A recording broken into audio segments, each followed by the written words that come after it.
Yo estoy acompañada de dos de mis grandes profesores que cuando era muy jovencita, también ellos eran muy jovencitos y entonces o sea, siguen siéndolo y muy queridos, ¿no? Y con la profesora Judith, ¿sabes? Que bueno, pues que yo creo que es el testimonio no solamente del recuerdo, por lo menos por mi parte, sino también del conocimiento del tema que nos ocupa, ¿no? Bueno, yo simplemente quiero enumerar algunos temas porque quiero darles la palabra a ellos. Creo que ellos pueden perfectamente, además desde sus ópticas personales y desde su mirada inteligente, lo único que quiero es enunciar algunos temas que yo creo que aquí han salido muy interesantes, que evidentemente tienen bastante tramo de desarrollo y que presentan, bueno, yo creo que también temas que son propios de un congreso, como son temas que en un presente y en un futuro son temas que tienen que ser de discusión y de debate. Y sobre todo entender que yo particularmente creo que un congreso y estas participaciones después son elementos que van a presentar, digamos, un posicionamiento al futuro y además un posicionamiento para el desarrollo de las respectivas ponencias que se han esbozado ahora, ¿no? Y de estudio. Bueno, creo que el futuro de la perspectiva comunitaria es un tema muy interesante. O sea, esta idea que ha salido de las grandes colonias, ¿no? Realizadas por instituciones públicas, por ejemplo, las del Instituto Nacional de Industria, ¿no? Que a mí especialmente me ha emocionado este congreso porque yo he vivido en una de ellas, la del Parque Marqués de Suances, al lado de la Quinta de los Molinos, en la antigua avenida de Aragón, que tenía como todo de lo que se ha hablado aquí, menos la industria. La industria estaba en otro lugar, y recientemente falleció mi madre y he visto, falleció con mucha edad, yo ya tengo también mucha edad, salí en su momento de esa colonia y he visto una transformación brutal, tanto en los nuevos habitantes que hay, como en quién está comprando esas viviendas, cómo se está revertiendo todo y estos temas que han salido, por ejemplo, a debate o que han salido presentados, como por ejemplo el hecho de ser propietario, ¿no? O a quién va dirigido, quién es el nuevo visitante, el nuevo habitante de esas colonias. Hay más de un habitante que van a hacer operaciones, digamos, inmobiliarias. El caso, por ejemplo, que yo conozco del Instituto Nacional de Industria, hay personas que compran pisos, muchos, para hacer un trabajo ganancial para ellos, evidentemente. Creo que esa idea de la adaptación a las nuevas necesidades de los nuevos pobladores en las colonias que en un principio fueron obreras, que muchas veces ha desaparecido la industria a la que de alguna forma servían, ¿no? O al conjunto, digamos, institucional. Creo que es un tema muy interesante. Han salido temas interesantísimos como la presencia del ocio, ¿no? Los espacios de diversión, la nueva, digamos, la ludificación, ¿no? De algunas de los conjuntos que se han presentado, que creo que son interesantísimos y que también son de un futuro, ¿no? O sea, como en una sociedad totalmente ludificada, ¿no? O sea, cómo se implementa o cómo se interesa, cómo van a aparecer, digamos, ¿no?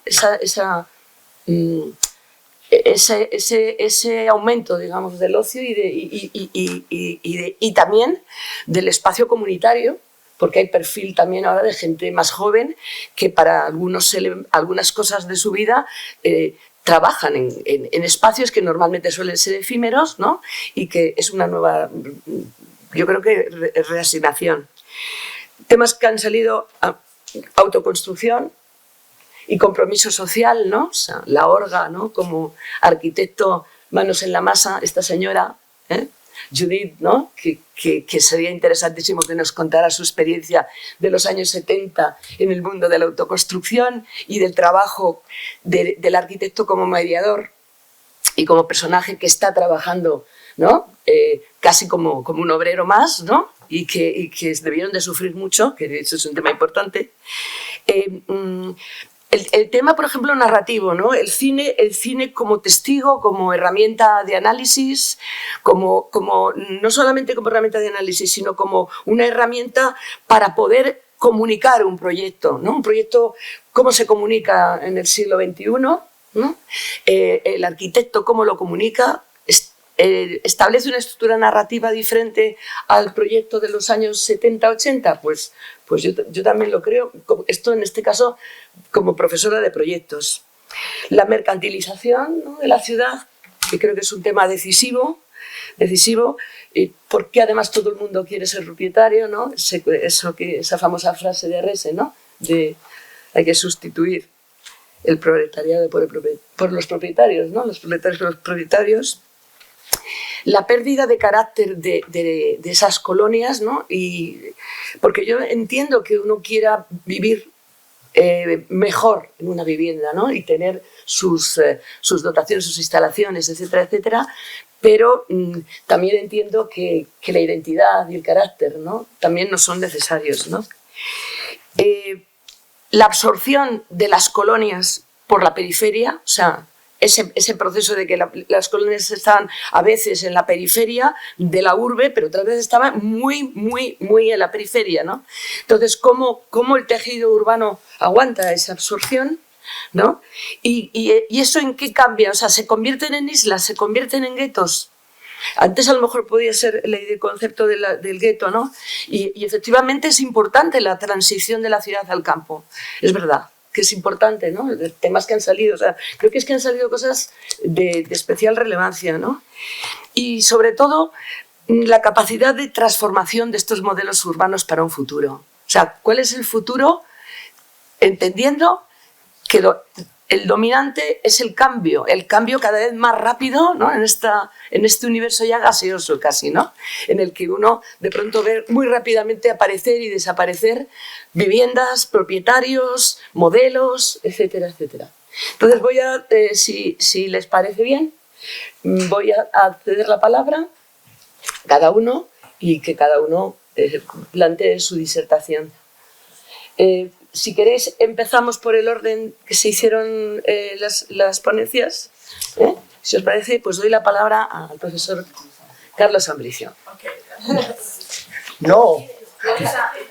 Pues te doy la palabra después. O doy la palabra a quien quieras, ¿eh? No, yo si quieres... Sí. Sí. ¿Quiere ella la palabra? Bien, pues vamos a dar la palabra a la profesora Judith Rice.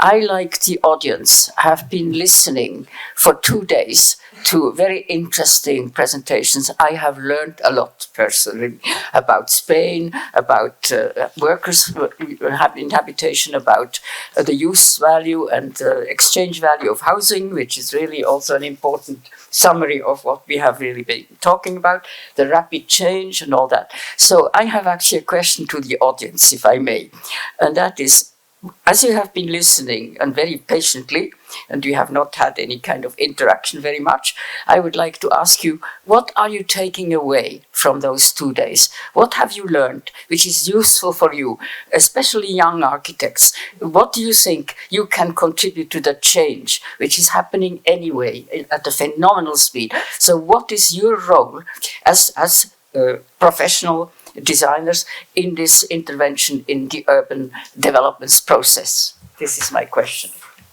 No sé si todo el mundo ha entendido, yo creo que se entiende clarísimamente, sobre todo como se ha dirigido un poco también a los estudiantes o bueno, a los jóvenes arquitectos que habéis estado escuchando durante 2 días también todas estas charlas, por si no lo habéis entendido, ha preguntado qué rol creéis que también podéis formar parte o que podéis tener en todos estos cambios y bueno, y qué habéis sacado de todo este congreso. O sea, estoy mirando a los alumnos porque les conozco, pero también a todo el mundo que quiera participar. Pues si queréis, vamos dándole la palabra y luego planteamos las respuestas, que creo que puede ser más fácil. Carlos. No, yo es que... No, vamos a ver. es que los planteamientos de cada uno han sido muy distintos. Entonces, entiendo que entrar en una mesa redonda en abstracto, una mesa redonda, lo delicioso que tiene es que personas que nos llevamos bien nos podamos pelear. ¿De acuerdo? Es decir, mostrar cuánto no estamos de acuerdo y no coincidimos a pesar del respeto que tengamos al contrario. Pero los temas han sido tan distintos que es que no hay posibilidad de choque, de plantearnos. Yo, por ejemplo, hay un tema que se ha planteado que a mí particularmente me interesa, que es la cuestión de la propiedad. Pero la cuestión de la propiedad está llena de mentiras. Está llena de mentiras, por ejemplo, cuando nos habla de las casas de los militares. Las casas militares, yo creo que el primer artículo que se hizo sobre las casas militares lo saqué yo en los 2 tomos de 100 años de vivienda social. Yo había hablado con el general, me parece que era Faustino Domínguez, había conseguido los distintos informes que se hacen desde el año 28, en los cuales, bueno, tú has leído un párrafo que claro, que es un panegírico a la mentira. Es decir, hay que darles las casas por los patriotas que son. ¿Qué pasa? ¿Que los del Ministerio de Agricultura no son patriotas? Es decir, ¿por qué no hacemos una comparación, por ejemplo, de lo que costaba el alquiler de una casa de un general, que era más barata que una vivienda social? Porque se decía, nunca podrán acceder a ella, artículo 20, ¿te acuerdas? Año 28. No son viviendas de 126 metros. Las de Ramón de la Cruz, que has enseñado, por ejemplo, son de 220 y estaban pagando una miseria. Porque, digamos, había que dar porque era el golpe de Estado del año 23. Es decir, sencillamente porque los militares estaban en el poder y porque luego se había prometido que esas casas nunca se iban a vender, cuando sabemos todos que se han vendido hace 20 días. Y los militares tienen las casas baratas porque resulta que no se pueden trasladar de sitio. Según ese esquema nunca habría comprado.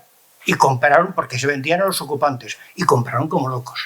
Pero no estoy metiéndome con los militares, Los profes catedráticos de universidad exactamente lo mismo, ¿eh? Y lo mismo los de los sindicatos obreros. Y lo mismo lo de las cooperativas de viviendas de no sé qué. Es decir, la picaresca ha dominado en este país.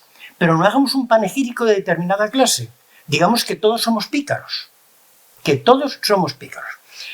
Las colonias. Por ejemplo, Luis enseñó una cosa que es la imagen de Luis de las 2 coronas y dónde están situadas las viviendas entre los 3 y los 6 kilómetros, es importantísima. Y es importantísima porque significa la pugna que se establece en un cierto momento entre el comisario de Laguna, de la Comisaría de Ordenación Urbana, contra Vidagor. ¿En qué consiste la pugna? En que de repente Laguna se da cuenta como comisario que es imposible solucionar el problema de la vivienda porque no hay suelo y que Vidagor ha planteado un cinturón verde. En consecuencia de Laguna se quita el cinturón verde y se construye el cinturón verde, que es precisamente, si miramos el reloj, lo que va desde casi las 8:30 hasta casi las 3. Y eso, que sería la antigua Avenida de los Poblados, es donde se van a situar las cosas. Pero ese planteamiento difiere radicalmente de lo que existe en 1924. ¿Por qué? En 1924 ha habido una primera ley de casas baratas del año 21, ha fracasado, se replantea a través de Primo de Rivera, del general Primo de Rivera y de la dictadura, lo que es el estatuto municipal. ¿Y el estatuto, dónde van a estar situadas ahora las colonias obreras? ¿En el cinturón que se ha planteado? No. Madrid, en una lectura muy esquemática, digamos que hay un norte rico y aristocrático y hay un sur obrero. Bien, pregunta que yo hago, ingenua. ¿Dónde están situadas las colonias obreras en la 24? ¿Arriba o abajo? Todas arriba y ni una sola abajo. ¿Por qué? Porque es una trampa. Porque el estatuto del 24 dice lo siguiente: como los ayuntamientos no pueden encarar la reforma, la solución al problema de la vivienda, y como es necesario dar solución, lo que vamos a hacer es lo siguiente: quien construya una colonia de casas baratas, el ayuntamiento le cede gratuitamente lo que es las infraestructuras, le paga la canalización, etcétera, etcétera. Consecuencia, todos los cerros astutos, quiero decir, que están situados, que tienen suelo en el límite de la ciudad, entre lo que es el ensanche y el extrarradio, van a construir pequeñas colonias obreras en ese punto. El ayuntamiento les facilita la urbanización, les da la infraestructura, les da el agua, les da la electricidad, y el negocio que han hecho es pingüe. ¿Dónde están situadas entonces? ¿Qué viviendas obreras hay en la parte de abajo? Únicamente 2, la Manzanares y la de los Carteros, y todas las demás en la parte de arriba. ¿De qué estamos hablando? ¿Propietario? ¿Quién va a ir allí? Es decir, cuando todos sabemos, por ejemplo, el fracaso que significa, bueno, desde el informe Jaime Vera hasta lo que queramos. Es decir, en cada momento la astucia es una.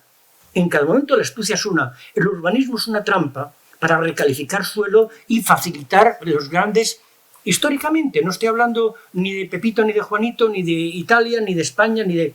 Para facilitar, digamos, que comprar por hectáreas y vender por pie cuadrado. Eso es urbanizar. Y ese urbanismo es lo que va a plantear el acceso a la vivienda. Y el acceso a la vivienda, por ejemplo, cuando tú decías, hay muchas viviendas que son mayores de no sé cuántos, dime cuáles. Dime cuáles. Compara, por ejemplo, cuál es el alquiler de la casa de un militar con el alquiler de la casa de una que se ha planteado unas bonificables a partir del reglamento del 48. Eso no se hace. Eso no se hace. Y entonces estamos viendo cómo constantemente la legislación la hace el que tiene las posibilidades, sea el gobierno de la República, sea la monarquía de Alfonso XIII, sea la dictadura de Primo, o sea el primero o el segundo franquismo. Me da igual. ¿Por qué se han vendido las casas a los fondos buitres? Y a continuación nos rasgamos las vestiduras diciendo que es que no hay casas de alquiler. Es decir, si debatimos sobre la propiedad de la vivienda, después el siguiente paso es efectivamente la lectura que ha hecho brillantemente Luis, es empezar a analizar qué significa cada una de ellas. ¿Qué tiene que ver Terol y Tercio con el falangismo? Naturalmente don Luis Moya no era falangista. Claro, nada que ver, era un hombre, a ver, ¿cómo lo diría yo? Era una persona decente de derechas. Conservador, religioso. Era una persona decente de derechas, ¿no?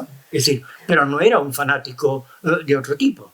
Y sin embargo, constantemente en la prensa de la época se nos plantea que Terol y Tercio son los grandes éxitos de la falange española en términos de urbanismo. Aquello no tenía nada que ver.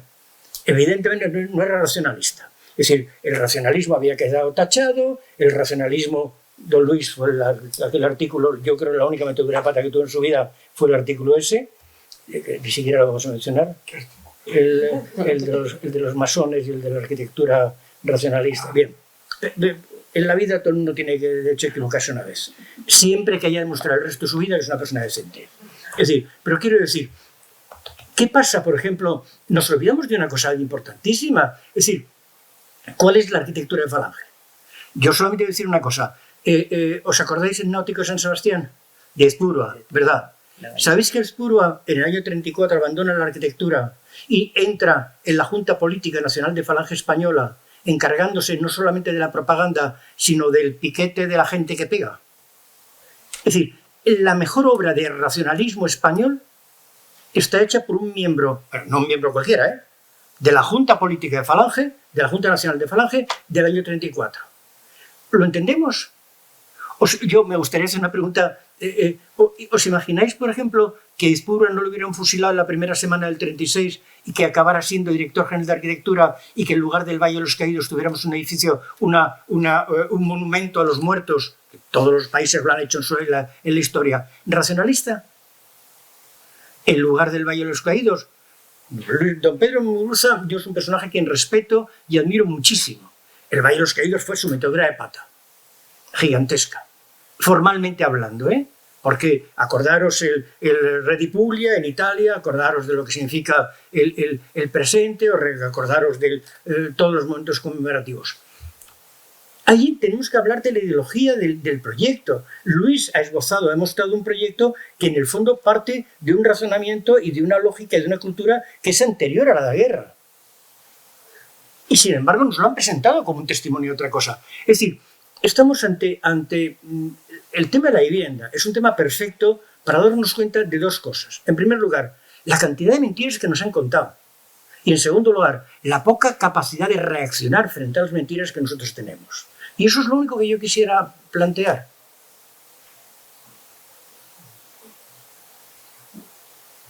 Chimpún. No, más ni menos. Para continuar con lo de Carlos.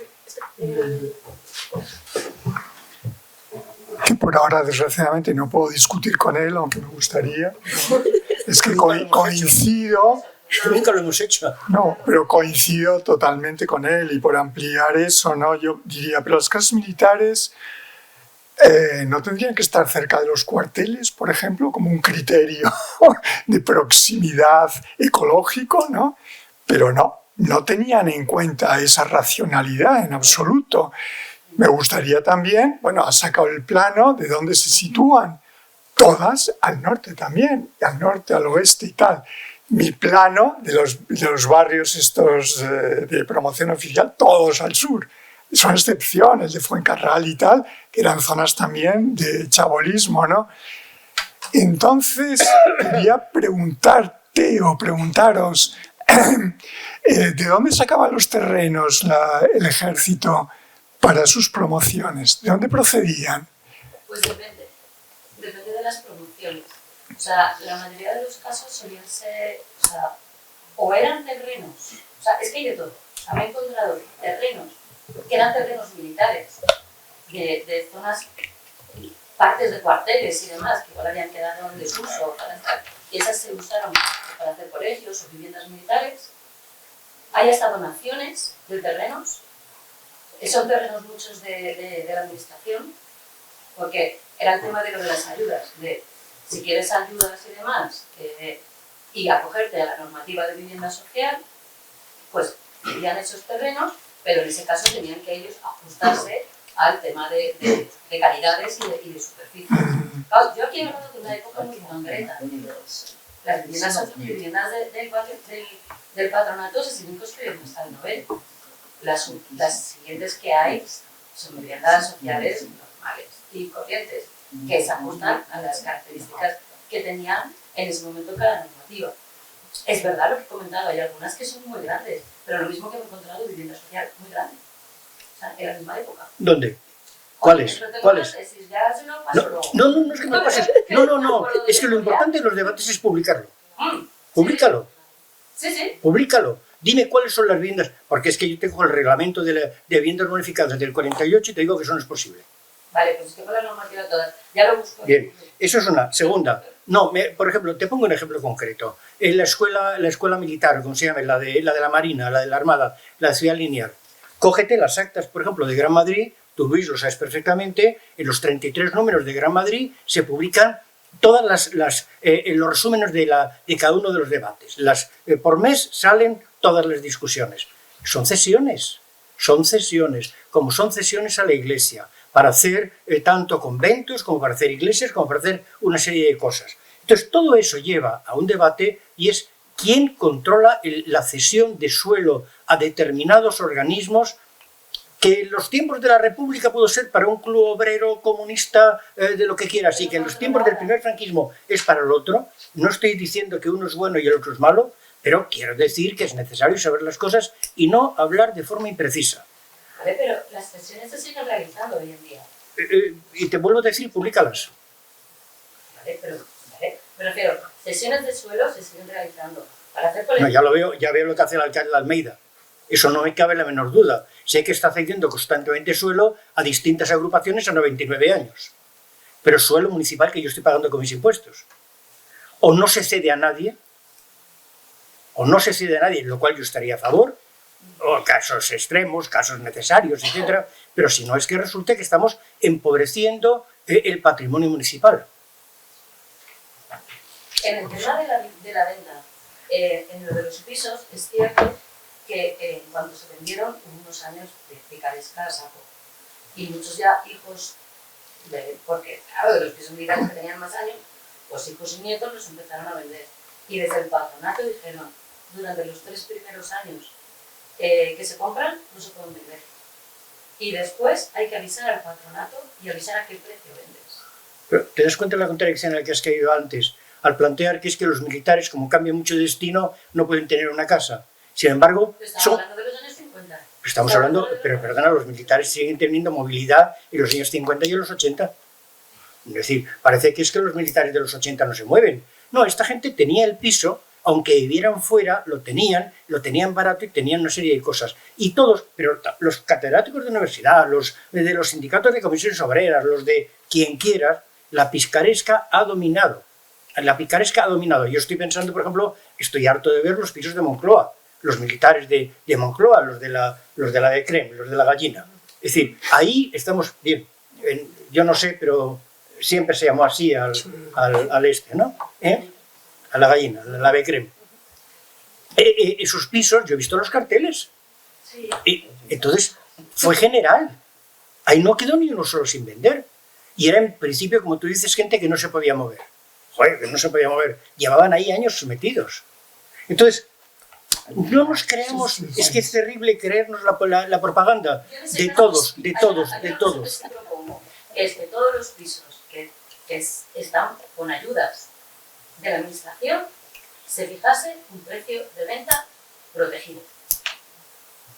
¿Pero por qué tengo que proteger un precio de venta? Si tengo un alquiler protegido... No, perdona, pues no, pues lo dejas. Si tienes un alquiler protegido y realmente ya no lo necesitas, se te quita la protección. Yo te propongo otra cosa. Digo los pisos que se han vendido. Yo te hago una propuesta, fíjate, planteo una propuesta de política de vivienda y es muy sencilla. Yo sé que un jovencito que está en estos momentos ganando 1.000 euros, pongamos por caso, no puede pagar una gran cantidad. Yo no sé cuál es la cantidad que puede pagar un jovencito, pongamos 150 euros, 200 euros, bien. Pero ese alquiler que le planteamos a 200 euros es revisable cada año en función de los ingresos. Porque si ese jovencito que hoy está ganando 1.000 euros, dentro de 3 años se empata con una pareja y esa pareja sumados entre los dos ya estén ganando no 1.000, sino 1.500 y por tanto son 3.000, es injusto que esté pagando 150 por el piso. Revisable con respecto a los ingresos. ¿Y quién hace eso? El Estado, lo mismo que tienen los señores que se llaman Hacienda, que vigilan mis ingresos para clavarme con los impuestos. Es decir, que no me digan, es que eso sería mucho trabajo. Claro, yo comprendo que ser funcionario implica trabajar. Pero eso sería una solución. Y llegar un momento en el cual a esa persona no le interese, porque va subiendo con sus ingresos, ya no va a pagar 150, a lo mejor tiene que pagar 1.200 o 1.500. Y con 1.500 se plantea que a lo mejor le compensa abandonar el piso y irse a un piso de mercado, una opción de compra. ¿Entiendes lo que te quiero decir? Favorezcamos a la gente que lo necesita, pero que la gente que se aproveche de las circunstancias... ¿Perdón? Tiene que salir del piso. Si Tiene que salir del piso. Viviendas populares, tiene que salir. Claro, es lo que estoy diciendo, claro, exactamente, coincido. Damos la palabra a Judith Sí, porque yo está hablamos, pidiendo... No, vais a hablar varias veces, o sea que no hay problema. Sí, luego Judith, I would like to respond to this. I'm sorry that I didn't get any response from the audience to my question.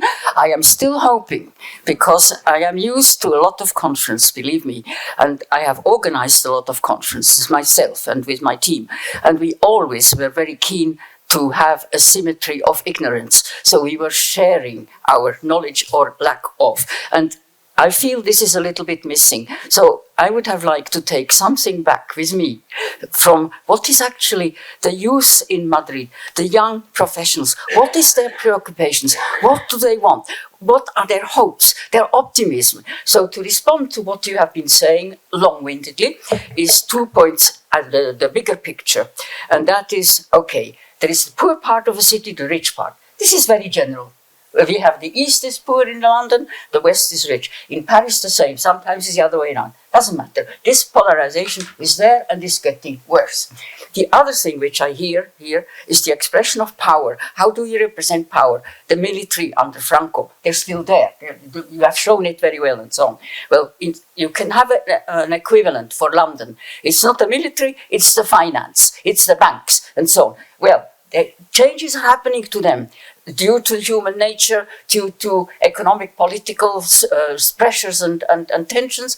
And so now we have all these empty bank buildings. What do we do with them? Convert them into housing? Well, they're not designed for that. The big plates not, and so on. Oh, we don't need actually windows for even for bedrooms, maybe even for living rooms. Just convert these buildings. Well, these are issues which the young planners will have to confront.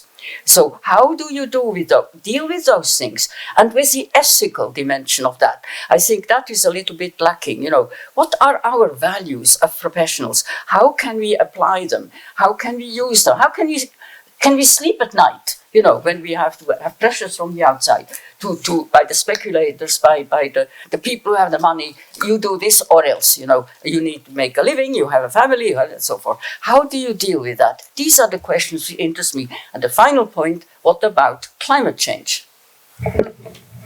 Yo ratifico la pregunta de Judith y la hago yo también a los jóvenes, que Sí. nos están por ahí atrás, Sí. los más jóvenes, ¿no? Sí. Porque, o sea, aquí nos han enseñado un proyecto que para mí me parece encomiable, que es el de Vélez y Casariego, que es bastante insólito, que unos arquitectos han estudiado esa colonia y han intentado entenderla y transformarla en el sentido positivo de la palabra.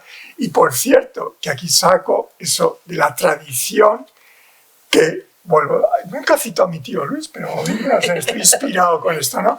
Tradición es transmisión, es la historia, es cómo se transmite, cómo se transforma, cómo se flexibiliza y cómo se adecúa. Y Vélez y Casariego lo han hecho muy bien. Es decir, ¿pero por qué lo han hecho Vélez y Casariego bien? Pues porque no han tenido que pagar probablemente un alquiler de 1.500 euros. Es decir, porque no trabajaban para una entidad privada, porque aquí es todo el mercado. Y entonces hay muy pocos... O sea, lo que ellos piensan, que lo digan, pero probablemente van a decir que piensan como Carlos, como tú, como yo, como todos, ¿no? Pero que luego, ¿qué pasa cuando hay que alquilar un piso cobrando 1.500 y el alquiler te cuesta 1.500 también? ¿De qué comes, no? Entonces, pues yo creo que ese es ¿Os el están problema. ofreciendo la palabra? Por lo menos a los jóvenes o a los que se sientan jóvenes, o sea, lo que quieran. Poco. Anda, sí. Te dejo. Vente para acá. No, pero sí, en voz alta se oye, sí. Sí. Eso, o proyecta.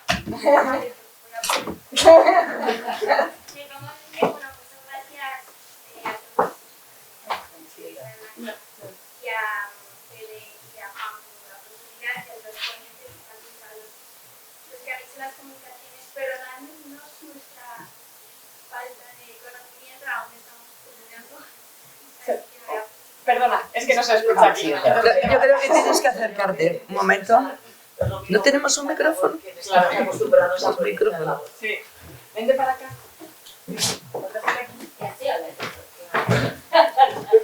Puedes aquí. Well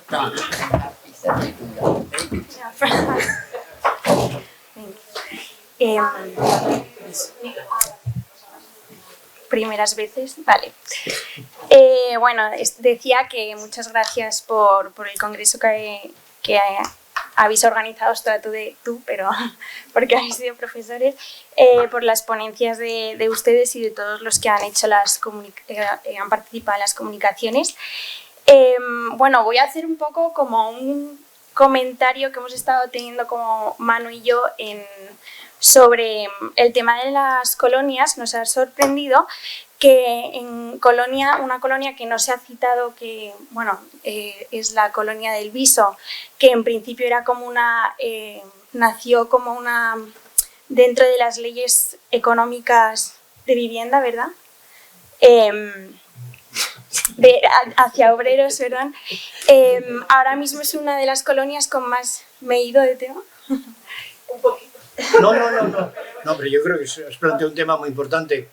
Vale, actualmente es como una de las... es la con mayor poder adquisitivo de Madrid y está denominada como bien de interés cultural. Entonces nos sorprende que otras colonias con mismas prácticamente o parecidas características de patios, de altura de vivienda, de espacio útil de vivienda, como por ejemplo la colonia de Tercio y Terol, que no sea planteable como un bien de interés posible, un bien de interés cultural.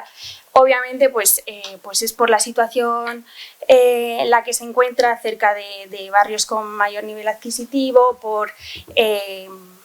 entendemos que es por el nivel cultural de la gente que ha podido acceder a esas viviendas.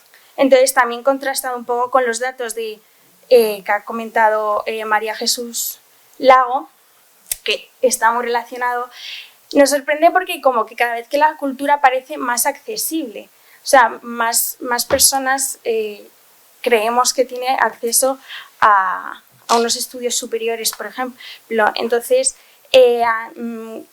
esas diferencias, ¿cómo podemos, o sea, entendemos que una de las justificaciones es esa, pero hay otras, o no sé, como y eso en primer lugar. Y otra cosa que me ha bueno, que a nivel particular a mí me ha sorprendido bastante es, por ejemplo, toda la zona actualmente que era el estadio del Vicente Calderón, toda esa zona que se están haciendo unas promociones de vivienda de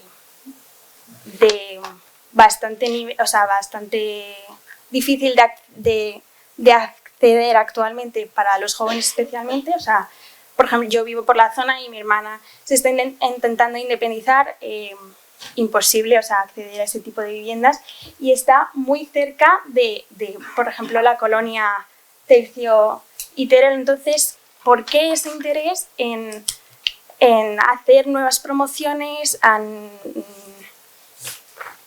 niveles adquisitivos como un poco estratosféricos, y en cambio no proteger ese tipo de viviendas que en teoría ofrecen que ofrecen mucho más,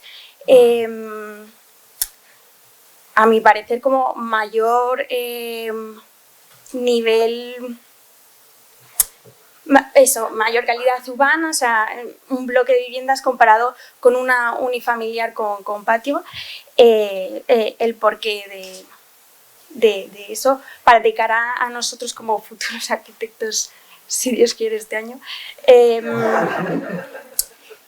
podamos poner en valor todo esto que hemos aprendido en esta... Si quieres, voy a dar la palabra, les doy la palabra a los tres y te hacen una pregunta o te dan un... Mira, me ha parecido, en el sentido más bonito del término, emocionante lo que has contado. Porque significa una preocupación, significa un interés y significa... utiliza una palabra, por favor, entiéndela en el sentido más cariñoso, muy bonito, lo que has dicho. Bien. Pero todo lo que está diciendo de que nos mienten, ahí te han mentido. ¿Sabes cuál es la trampa? ¿Sabes cuál es la trampa del viso?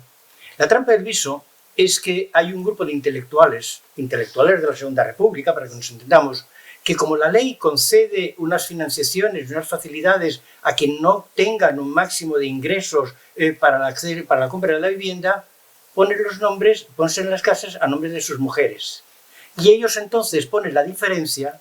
La colonia del Viso, como tú bien sabes, es una colonia de superlujo, porque que encima se ha beneficiado, mediante la picaresca que estoy diciendo, porque no solo me meto con los militares, que todo lo que quiero, pero también con los intelectuales de esos momentos, para conseguir ese tipo de casas. Es decir, tenemos que mirar lo que nos cuentan por todos los lados. Yo, si me permites que cometa la grosería de darte un pequeño consejo, te diría una cosa muy sencilla: no te fíes de nadie. Nunca te fíes de nadie. Siempre he sido muy inocente. No, pero es que te queda muchísima vida. Es decir, cuando tengas 47, no te fíes de nadie. Ahora tampoco, ¿me entiendes? Porque esto de los intelectuales lo encuentras cuando te pones a mirar quién es el constructor. Y el constructor es Iturbe. Iturbe es el que está haciendo, por ejemplo, el que está haciendo la de la parte de abajo, ¿cómo se llama la donde vivía Vélez, Antonio? La de que está abajo. Jorge Juan. Sí, la de abajo, la de Fuente del Berro. Y está construyendo todas estas. Iturbe es un especialista en construir en el año 27, 28, 29 estas colonias. Y descubre ese truco. Y es que una colonia que recibe financiación por parte del Estado, si la pones a nombre de las mujeres que no trabajan, pues, ¿me entiendes lo que te quiero decir? Yo es lo único que te quiero decir. Luis, te toca. Casi todo para resolver el problema de la vivienda está inventado, porque todas estas cuestiones que estamos diciendo en Alemania desde hace muchísimo tiempo está inventado. Concretamente, yo he conocido la gran cooperativa controlada por la administración que pone un precio al metro cuadrado. Ahí va una gente que a veces no tiene ni para pagar ese precio. Entonces el Estado les apoya. Cuando ya cada año, como has dicho, se controla y puede pagarlo, ya no les subvenciona. pero sigue controlando. Y cuando y les va subiendo el precio del metro cuadrado paulatinamente. Y llega un momento en que esos señores, si ya son muy importantes, se van a otro lado. Y si no se consideran muy importantes, es buenísimo, porque el barrio es diverso. No son todos iguales, que es lo que nos pasa a nosotros en los barrios. Cuando lo organizas bien en la administración y ayudas justamente a la gente y estás apoyando, no cuando vendes a los fondos buitre, ¿no? Eso es que, pero ¿por qué nos pasa aquí? Si está todo inventado, en cuanto ves cómo lo hacen en la porque, o sea, yo España, y eso lo he escrito, no hemos pasado a ese concepto del bien de uso de la vivienda. O sea, en los países europeos, desde las fábricas que construían las casas para sus obreros, el Crystal Palace, que era el comercio para controlar el precio de la mantequilla, no sé qué tal, han pasado luego a los Hof vieneses y en Francia y en Inglaterra y tal. Y aquí no lo hemos saltado, porque la ley de casas baratas que hizo la Institución Libre de Enseñanza se desvirtuó en una década y se hizo el viso y se hizo un montón de cosas, ¿no? Entonces, pero aquí no ha habido ningún gobierno de ningún tipo que haya afrontado ese problema. Y yo ahora cuando veo la ley de la vivienda y tal, digo, ¿pero qué quieren ahora, hombre? Por favor, ¿creen que sacando una ley de vivienda se puede llevar a una revuelta de todo este sistema económico de bancos, de promotores, de inmobiliario? ¿Creen eso de verdad o nos están tomando el pelo? Están diciendo mentiras, como ha dicho Carlos, ¿no? O sea que eso no es verdad, ¿eh? Además, las cosas no se producen de un día para otro. Si yo viera que hay un proyecto en un gobierno de fases, de ir poco a poco, a ver, este primer año ¿qué hacemos? A los 5 que hacemos. Pero no, aquí, como tengo un gobierno de 4 años, ya saco la ley y no saca tal. Pero desgraciado, o sea, ¿a quién engañas? Desde luego, a todos los que estamos en lo de la vivienda, no nos engañan, sabemos que es mentira, ¿no? Y luego, por disentir un poco con Carlos, pero no es disentir, es matizar, ha dicho literalmente. El urbanismo es una trampa. La legislación urbanística, perdón, rectifico, tienes toda la razón. Pido perdón. Tienes razón, rectifico, me he equivocado, me he expresado mal. La legislación urbanística es una trampa. El urbanismo es otra cosa distinta. Tú haces urbanismo, no haces legislación. Tú padeces la legislación y no haces legislación. Eso no se puede generalizar tampoco, porque había legislación urbanística, por ejemplo, con Vidagor, que no estaba nada mal alguna. Pero Vidagor era un genio.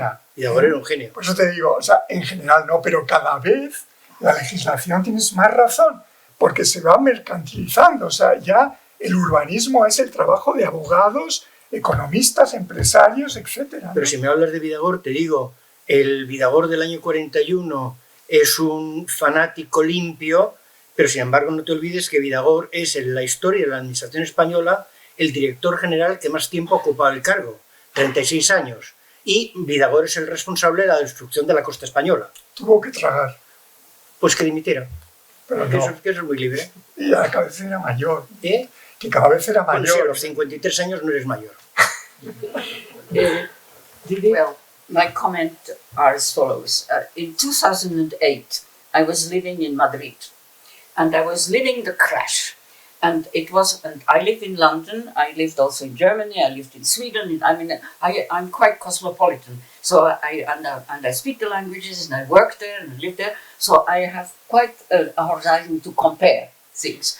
But I think the speculative crash, which was completely due, 99%, something like that, to the speculation with real estate in this country. And I started to find out what was behind it and so on. It was absolutely spectacular and very rapid and so on. Of course, we also have speculative building, and that this is contradiction, as you were saying, between the use value and the exchange value. Thank you, Mr. Marx, it's still valid. So we have this contradiction, and the architects are somewhere in between. We have to balance that in a way. You're quite right to say if you want to change the political and the economic system, after my life, I think, or if ever, because I don't think human nature ever learns. But anyway, even if that was possible, it wouldn't be tomorrow. Meanwhile, I think we have to do a little bit of fine-tuning. And that is where I think the professionals can make a contribution, even a small one. Whether it's architects or doctors or teachers, it doesn't matter. I mean, you know, drop in the ocean, but it's worth it. And so I think, on this positive note, I'm glad to say, also for the young people who study here and so on, what is your drop in the ocean? What is you are positive, you're optimistic, you're idealistic. So use that fantastic energy, because it will fade, because you're very cynical, say, okay, don't believe anyone. Well, I want to continue to believe in young people. Alguien de... Sí, perdón. Dr. Elijah, do you want me to translate what you just said? It seems very important. What you just said Habla is very bastante bien important. inglés. Ella sí. It's Spanish. So please, you can say this, but I have my helper. Where is she? Si hablas despacio, But yo just creo que te we hear it entiende better if you speak perfectamente. in the mic, so the others can hear you as well. Can you do that, please? No, I was just saying, what you said is very important, and I Thank wanted you. to know if you wanted it translated. Well, I hope that you are really putting your energy and you put your feet down. You stand up for it. You know, it is your future. It's not ours. We leave a pretty abysmal space for you. I'm very sorry for that. But you can make it better, I think. You know. Yo voy a hablar de vivienda social más que de poblados, porque no se trata de poblado aquí en Madrid, pero yo, cuando he venido aquí, he concursado a la empresa municipal de la vivienda con los arquitectos que quieren trabajar. La vivienda municipal la empresa municipal de la vivienda hacía viviendas para jóvenes, viviendas para vivienda social, es en alquiler. En algún momento, España va mal, y la vivienda social, el AIBV vende todo. Y ya se acabó las viviendas para gente más humilde. Y había viviendas del AIBV en el centro de Madrid. Y en el centro de Madrid se podía perfectamente gestionar. Y entonces, se podía gestionar, pero no es una cuestión que los arquitectos pueden hacer. Los arquitectos hacen lo que pueden. Lo que es necesario es valor, el coraje político para mantener una situación y pensar en una política social tiene una dirección. En una dirección que trabaja sobre 10 años, 20 años, 30 años. Y que cada 4 años no se puede hacer un cambio de paradigma en estos sentidos. Es que si no pasa lo que pasa. La empresa municipal de vivienda tenía un parque inmobiliario de alquiler bastante importante. ¿Y dónde está ahora mismo en vivienda? ¿Y dónde están estos jóvenes que han empezado y que van a tener unos sueldos pequeñitos porque han empezado a pagar? Y estos niños no pueden salir de la casa de sus padres. Eso no es normal. No es normal. Por lo cual, eso ha habido temas especulativos con la vivienda. Y yo ahora hago echarles un balón de fuego. Usted estaba hablando de los militares. Y yo hablo del fútbol. ¿Qué te ha hecho con los terrenos del Real Madrid para construir que se ha dejado permitir de hacer en el centro de la ciudad? Y eso no tiene que ver con la vivienda social, tiene que ver con otras cosas. Por lo cual, aunque se hacía con los militares o con quien sea, y ahora se hace con el fútbol. Ella dijo las cosas aquí que no sé cómo. No. Estás francesa, ¿no? ¿Eh? Estás Sí, francesa. sí. ¿Quieres contestar? Yo sí, va. Que yo pienso Sí. que en el tema de la vivienda social es el problema que ha habido con que se ha podido liberar. O sea, la vivienda social debería ser vivienda social toda la vida útil del edificio. Y ya está. No puede ser que una vivienda social a los 20 años pasa a ser vivienda libre y la puedes vender al precio que quieras. O como en la época que se inventó lo de las viviendas de alquiler con opción a compra. Eso era para ayudar. O sea, la estás pagando de alquiler 5 años, a los 5 años la compras. Vivienda social, no. O sea, la vivienda social no se debería liberar si se construye desde el principio con la idea de vivienda social. Y la mayoría de la vivienda social, si no toda, debería ser de alquiler, controlando el tema de los ingresos. ¿Que te va bien en la vida? Pues genial. Te cambias de barrio, o te cambias al edificio de enfrente, que es libre. Pues yo quería decirle aquí a la estudiante que le digas a tu hermana que se despida de comprar un piso en la zona de Mao Calderón. Yo soy asesor de la asociación y sé muy bien, y además he hablado antes de que no solamente es las 1.300 viviendas de Mao Calderón, es que hay ya otros 10 proyectos a lo largo de Madrid-Río con exactamente lo mismo, sin pensar en escuelas, ambulatorios, etcétera, ¿no? Patrimonio, o sea, cosas públicas. Pero lo que dile a tu hermana también, que se haga de la asociación, porque lo que estamos ya intentando, o sea, eso es imparable. Hay 1.300 viviendas que no puede ir más que gente con un nivel altísimo, altísimo, ¿eh? Pero dile que si va a la asociación, a lo mejor conseguimos un jardincito delante de la escuela de que hay allí, ¿eh? Sí, o cosas de estas, o sea, o que no aparquen en todas las calles, que dejen los árboles, que, en fin, es lo que podemos conseguir. No nos hacen ni caso en el ayuntamiento. Hay una concejala, que no quiero dar su nombre, que es que, vamos, es que plantea reuniones y es que se parte de risa lo que le decimos, ¿no? O sea, nada, es imposible. Y va a haber, ya te digo, como 10 o 15 promociones más, río arriba y río abajo, sobre todo río arriba, del mismo tipo. Tienes ahí enfrente Ermita de los Santos, donde ya han preparado otro de 600 viviendas. Y así sucesivamente. O sea, es que es así. Es que Madrid... Ahora, como dice Judith, los arquitectos, y como dice esta señora francesa, ¿no? O sea, pensamos bien, nosotros pensamos bien, pero luego, como ya he dicho, no me quiero repetir, es que tenemos que vivir, y entonces, pues, hay algunos que están dispuestos a vivir mejor y otros peor, etcétera, ¿no? Pero es así, sí, al final... Y no digo ya los arquitectos urbanistas, o sea, la voz que tenemos, ¿no? Muy poca. ¿Alguien quiere hacer una...? Sí. Luis. Los Virgen del Puerto son casas militares. Los Virgen del Puerto son casas militares. Hay bajas, hay destinos. Al otro lado del puente, las dos torres enormes que hay son casas militares. Sí, no todas están en la parte más. Y luego un comentario. O sea, los militares, es verdad que se compran las casas, pero se produce un efecto, yo soy también establecido, la familia se queda en la casa y el padre se va.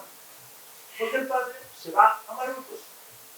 Se va, como mi padre, que yo vivía en Madrid, y se va en el destinado. Y claro, mover la familia es muy complicado. Porque, primero, ahora las mujeres trabajaban, no se las podían llevar en la mochila. Y los hijos iban al colegio, etcétera. Con lo cual, la familia se quedaba en Madrid o en Toledo, etcétera, y el padre se iba a dormir al cuartel. En los cuarteles había residencias oficiales, suboficiales y tropas. Con lo cual, claro, al final, la casa seguía siendo la que tenía, pues claro, encima la familia de los militares éramos 5, 6 o 7. Con lo cual, mover aquella tropa no era tan fácil. Y nuestras madres trabajaban también. Con lo cual, eso de la vivienda militar es cierto. Pero al final te quedabas, el núcleo familiar se quedaba en la vivienda. En las colonias que hay algunas, por ejemplo, en la zona del Paseo de Ciudadela hay muchas colonias militares. ¿Por qué? Porque en el siglo XIX se centran allí todos los cuarteles para, pensemos, por si pasa algo en Madrid, poder ir sobre la ciudad y mantener el orden, y todas esas fincas que eran donde está Cuatro Vientos, etcétera, etcétera. Ahora hay una famosa colonia en el Paseo de Extremadura de Chaletes, que es de casas militares. Detrás se ha construido, al lado de esta cruz militar, la dehesa, se han construido una serie de edificios con tantos 100% que eran modernos, sobre tierras que eran militares, donde viven militares. Hay bastantes tópicos, ¿no?, sobre el tema. Aunque también luego es verdad que hay casas de militares que no son colonias, pero por ejemplo, antes hablaba del profesor, en San Bernardo, la casa esa de hormigón maravillosa, esa es una casa militar también. Y la digas. Sí, la digas. Es verdad lo que he comentado, porque a mí me ocurre lo mismo. Mi padre se fue con mi madre y parte de los hermanos, y yo seguí con la carrera en Madrid. Yo quería decir solamente que el patrimonio público del suelo en las ciudades debía ser sagrado, sea militar, sea lo que sea. Es lo que los holandeses ya han inventado para luchar contra la especulación de suelo. Porque dice, si los promotores van subiendo el precio del suelo, les hago polvo si yo tengo una gran bolsa y les saco. Y solamente esa amenaza ha servido para que en Holanda el precio del suelo esté controlado, más o menos, pero mucho más que aquí. Por eso, por ejemplo, ahora, toda esta gran operación en suelo militar en la salida de la carretera 5 debería de pararse, no debe de venderse eso, no debe de venderse a los privados, porque es seguir haciendo lo mismo. O, por ejemplo, algo que a mí me preocupa, porque también lo hemos estudiado, es la farmacia militar que está en Embajadores. ¿Qué va a pasar con eso? Está a punto de ser vendido también, ¿no? Se ha cedido. Se ha cedido a Cultura. Ya, es verdad, se ha cedido a Cultura. Bueno, hay otra parcela enorme militar de esa asociación de vivienda militar junto a Madrid Río, junto a Yeserías, esto, que los militares no dicen, no, si es que esta asociación, o como se llame, lo que sea, ya no funciona, hagan ustedes lo que quieran. Y me temo también lo peor. Y ahí tiene una manzana enorme de casas militares con unos terrenos vacíos en medio y con una demanda vecinal enorme, que me temo lo peor. Y tantas cosas militares que se están vendiendo o que se van a vender, que deberían, los que tienes que ver. Vamos a ver, que el general que lleva esto es el teniente general Luis Cebrián. Y ahora está en la reserva, pero como tiene un cargo político, depende de defensa, no depende de ejército. No depende, es decir, él es militar, pero depende de un político. Del ministro de Defensa. Primero. Nosotros estamos ahora gestionando, probablemente que no va a salir, la compra de una parcela de frente para hacer un nuevo campus universitario. Concretamente en Carabanchel. En Carabanchel hay un antiguo cuartel que lo han troceado, en toda esa parte que hay, que yo estoy en ese ajo, que ahora es el barrio que está creyendo que están llenos de artistas, etc. Bueno, pues ese cuartel lo han troceado en tres partes. Una parte se lo queda porque está el entrenamiento de perros para búsqueda de bombas, no sé qué, y como eso no lo pueden mover a otro sitio porque es un problema, se van a quedar en la parte. Una parte está protegida, que es lo que quiere comprar, está comprando usted, que yo creo que no lo va a comprar, pero luego hay otra parte del cuartel que pueden ser viviendas. Claro, y al final el ejército hace caja, porque un carro de combate vale 60 millones de euros. Claro, claro, luego nos olvidamos de la realidad. Es decir, cuando tú coges los 300 carros que están en el Goloso, si tienes que renovarlos, 60 millones el carro, pues eso hay que pagarlo. O se paga con impuestos o se paga con los recursos que tiene el ejército. Entonces, claro, eso, luego hay una realidad. Evidentemente yo soy historiador y a mí me gusta mucho más que los cuarteles se conserven.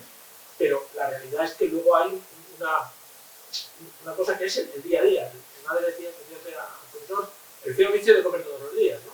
Entonces eso genera una serie de movimientos, tanto en el señor que tiene una casa de protección oficial o que tiene una colonia que resulta que tiene 2 hijos más y amplía la casa porque no entra, o el ejército vende porque necesita dinero, porque la clase política en vez de hacer de otros impuestos se los da a otra cosa, no lo tiene, entonces venden eso. Pero eso es una realidad, pero los militares venden porque hay una clase política que decide la venta. Ya lo sé. Ellos en el fondo les van a vivir. Ya lo sé. Los militares no dejan de ser unos funcionarios, que los funcionarios dependen de los políticos. Por lo cual aquí estamos por el tema, no sé si hay muchísimos temas militares o lo que sea. No, pero podríamos cambiar un poco el foco, ¿no? Podemos cambiar un poquito el foco, lo digo porque también han salido más temas, ¿no? Que creo que pueden ser de arquitectura, ¿no? Sí, perdón, sí. Bueno, Perdón, vale. bueno, a mí... Luego te doy la palabra. Vale. Un poco como, bueno, lo primero que muchísimas gracias, que la verdad que ha sido un congreso súper interesante y como alumnos hemos visto ejemplos que no hemos solido ver y sobre todo dar las gracias a Blanca y a Teresa por que de alguna manera hemos participado directa o indirectamente en el congreso, con lo cual ha sido también una oportunidad muy bonita. Yo, por ejemplo, sí que ha habido varios temas que me han llamado la atención y es un poco también el ver cómo es el habitar en todas estas colonias y en todos estos núcleos históricos que me parece interesante. Y también un poco a raíz con esto del tema de la vivienda que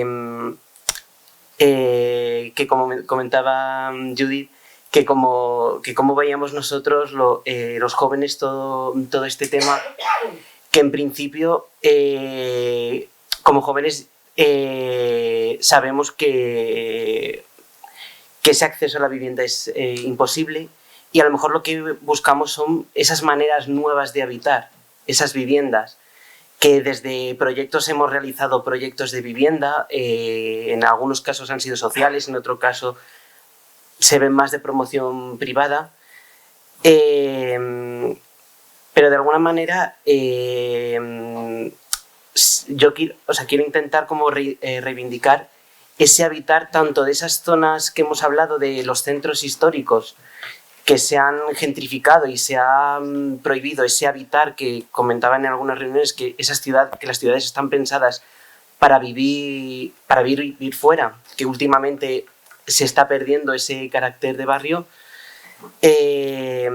como también en otros ejemplos, como hemos visto, de núcleos de población nuevas, como pueden ser el ejemplo de Nuevo Baztán, en el de intentar también fomentar esa revitalización de estos municipios, que pueden ser también a partir de nuevas propuestas o desde sus orígenes, como en el caso de Nueva Zelanda, que podrían ser sus orígenes industriales. Que me gustaría saber un poco cuál es la opinión.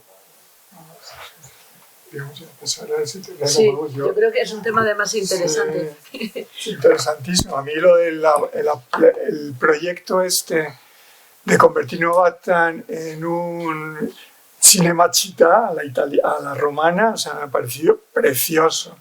Y me ha parecido que eso sí que es ingeniarse para ver con todas esas naves industriales o talleres, con residencia y tal, cómo se puede hacer una cosa coherente con la parte artística que es esta ciudad y tal, ese pueblo. Me parece que es una buena idea, me ha parecido estupendo, vamos. Yo creo que hay que ir por ahí, es lo que los arquitectos o los historiadores, no solamente pensar que hay que vender para conseguir carros de combate, sino que a lo mejor podríamos pensar que todo eso tiene un uso rentable también, que no se traduce simplemente en que necesito dinero, carros de combate, sino que pongo en marcha una empresa, una dinámica que puede ser rentable, ¿no? Para aclarar un poco, en la universidad estamos en esa línea, o intentamos estar en esa línea, ¿no? Estamos intentando tocar prácticamente todos los años en diferentes grupos estos temas que hubo un momento que no se tocaron, porque se hacía, ¿no? Entonces creo que es importante, ¿no? Sí, sí. I would like to come back on to, I found that very interesting. I'm very glad that the young people should have the last word. But just before that, I would like to think that, all this, the topic of this conference was really about, okay, workers' housing, social housing, income poor or low income people. So basically what that means to me, that it should be a human right to get some basic shelter, some roof over your head, a general, completely universal human right. Okay, UN is saying that, etc., etc., but I still think this is fundamental. Unfortunately, the circumstances we are living in are not providing this human right. And I will, this reminds me of something which Pedro Ortiz told me. He was a chief planner of Madrid, and he said, Judith, you have to understand, in Madrid, in Spain, only the super rich or the very poor rent. All the others want to own.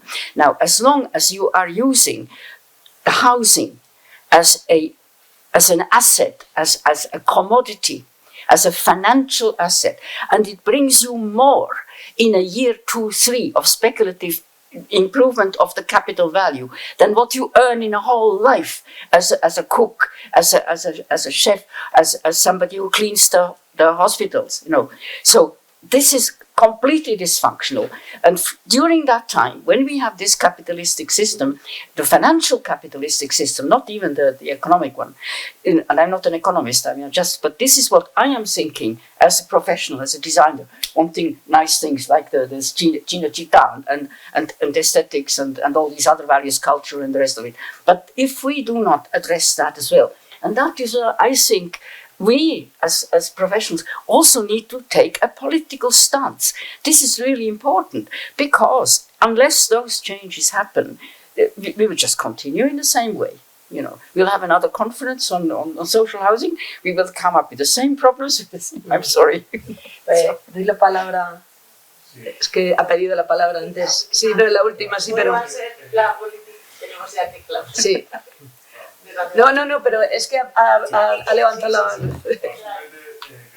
Yo creo que nosotros ahora mismo, en cierto modo, casi todos los profesionales, tenemos una situación un poco como de obreros, si se quiere pensar en el acceso a la vivienda, ¿no? Lo que podría ser si trasladamos una situación. Es decir, que en ese aspecto nos podemos considerar todos como trabajadores, como obreros, en lo que nos supone, puede costar acceder a una vivienda que nosotros quisiéramos. Nosotros creo que somos todos realmente, por lo menos en las escuelas, somos gente muy creativa, creo que ponemos muchísimo esfuerzo, muchísimo interés. Y a mí me habría encantado que hubiera, no sé si lo hay, pero que los políticos también estuvieran en este tipo de congresos. Porque donde yo creo que falta innovación. No, estoy seguro, pero me refiero que ahí ya, para empezar, de la falta de interés, los políticos dicen mucho, ¿no? O sea, lo que no está equiparado es la capacidad de innovación, ¿no? Que puede haber desde los responsables en hacer una serie de políticas que se pueden traducir en vivienda, ¿no? Si pensamos en el alquiler, yo acabo de mirar ahora mismo en el teléfono cuánto puede ser el alquiler de una vivienda en la colonia Perón, ¿no? Como son todas calles de Reyes Godos, me he inventado la calle de Vigildo 10, son 1.050 euros, ¿no? Bueno, por decir un ejemplo. Es decir, algo realmente para muy poca gente, ¿no? Entonces, si no conseguimos una serie de metodologías para flexibilizar el mercado también del alquiler, ¿no? Estaba hablando de Moya de situaciones que ocurrían en Holanda, que yo conozco más o menos bien. Hay una serie de mecanismos que permiten a la gente joven acceder a los alquileres en unas condiciones que son impensables en España, ¿no?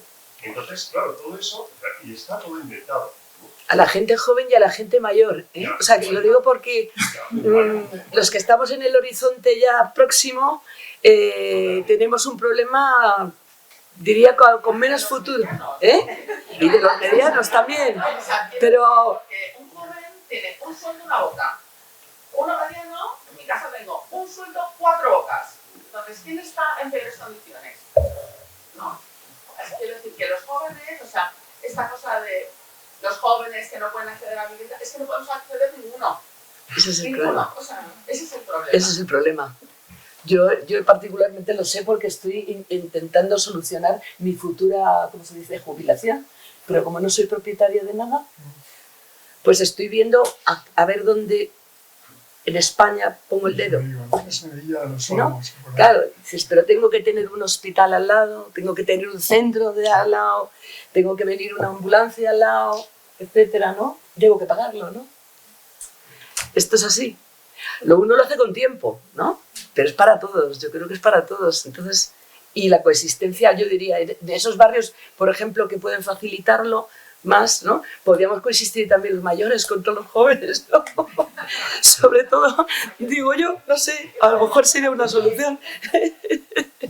El resumen sobre el contenido del Congreso y lo que se había hablado ha hecho Aurora de manera tan magistral que realmente nos has hecho el trabajo y las conclusiones, porque has comentado sobre los temas que se han hablado en las comunicaciones, con lo cual en esa parte no tengo nada más que aportar. Simplemente daros las gracias a todos los que estáis aquí, dar las gracias a la Cátedra Sagrada por su apoyo y financiación, como son.